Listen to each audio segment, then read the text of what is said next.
House Oversight Chair James Comer says new details are going to be released soon in the committee's Biden family investigation. We're up to 6 banks now, Jason, and we're going to have an announcement, hopefully next week, of more findings, more disturbing findings that we found. It's hard to cheat on bank records. We also are requesting more bank violations. We're hoping that Treasury will give us access to more bank violations that we believe would have information on the potential bribery charges that were alleged in the FBI documents. So our investigation's moving along. Former ranking member of the Judiciary Committee and former Georgia Congressman Doug Collins joins us now. Doug, good morning to you. So you just heard Congressman Comer talking about disturbing findings that he's going to announce next week about overseas money that the Biden family received. So read between the lines here and tell us how big of a deal this announcement might be. Well, it could be a very real big deal for everybody. The issue here, though, that is really coming up is why is Congress, several years later having to find this out? And I think that's going to become one of the issues that James talking about, Comer's talking about. When you come to this issue of these bank records that were known, they've been suspicious activities reports on these accounts, why has this never been connected to some of these investigations seemingly going on? DOJ, FBI, nobody has ever commented on that, and they're not denying the validity of these records. So when you start putting the pieces together, at some point somebody's got to answer why this wasn't a criminal activity or why there wasn't taxes evaded on these things, because you just can't keep finding the money and not find the other trail afterwards. So I think it could be very significant if you continue to put the pieces together, and especially in the lack of DOJ's work on this seemingly as well. So not only are we expecting Comer's announcement on that, today is also the deadline for the U.S. Attorney David Weiss to answer Jim Jordan's questions about Hunter Biden's federal tax case. So Weiss told Jordan he's not at liberty to turn over the materials, and now there's a lot of talk of a subpoena to bring Weiss before Congress. So we have seen what has happened historically with giving them these deadlines. I mean, what do you think is going to happen with this going forward? How do you see this playing out?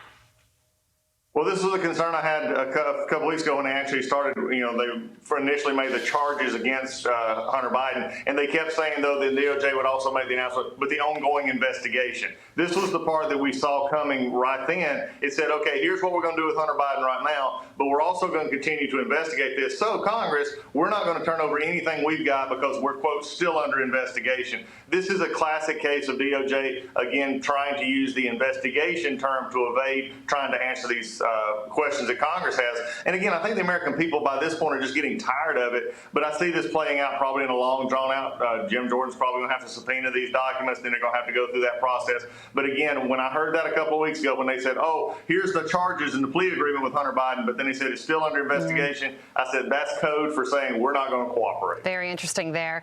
Doug, let's talk about ice cream and the 4th of July, because Ben & Jerry's posted a tweet saying this 4th of July, it's high time we recognize that the U.S. exists on stolen indigenous land and commit to returning it. They also said on their website, we need to start with Mount Rushmore. The faces on Mount Rushmore are the faces of men who actively work to destroy indigenous cultures and way of life, to deny indigenous people their basic rights.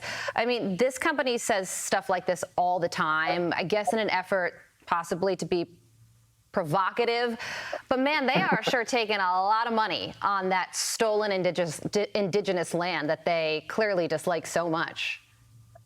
Yeah, I'm wondering when they're going to start closing their factories and closing their shops and doing all that and giving it back to the people that they're claiming that they stole it from.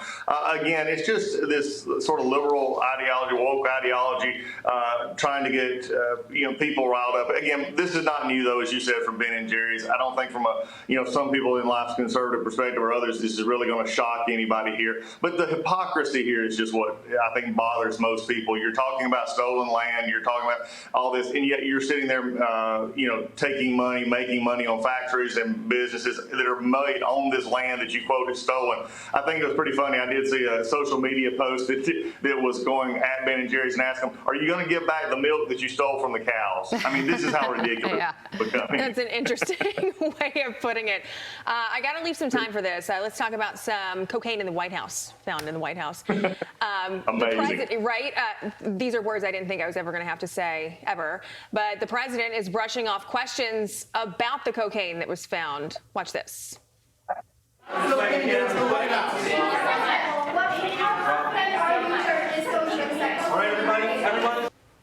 You know, I know he doesn't comment on a lot of things when it comes to controversy, whether it be investigations with his family, now cocaine in the White House. But my gosh, you got to say something in this instance. What do you think he should do and the White House should be saying about this? Well, maybe how about starting off with, we have the most secure building in America. We have cameras everywhere. We know who comes in and out of this building. We're going to find out who actually brought the cocaine in. Instead, they're saying, well, we may not ever know.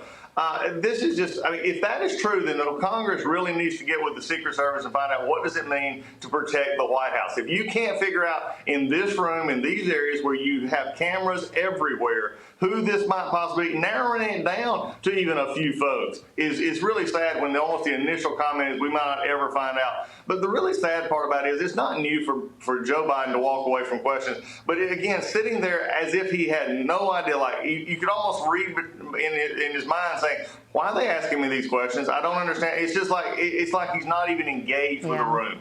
Yeah, and what if it wasn't cocaine? What if it was something like anthrax? That would have been, that's a huge concern.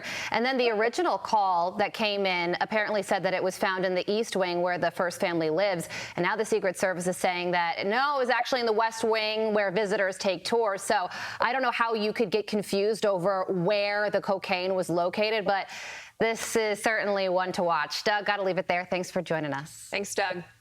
I'm Steve Ducey. I'm Brian Kilmeade. And I'm Ainsley Earhart. And click here to subscribe to the Fox News YouTube page to catch our hottest interviews and most compelling analysis.